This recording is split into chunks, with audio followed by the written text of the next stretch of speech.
محمد نصلی علی رسول الکریم۔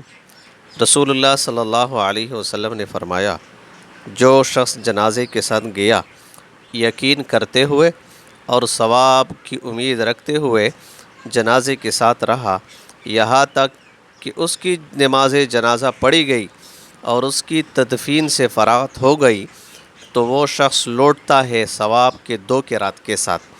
ہر قرات احد پہاڑ کے برابر ہوتا ہے۔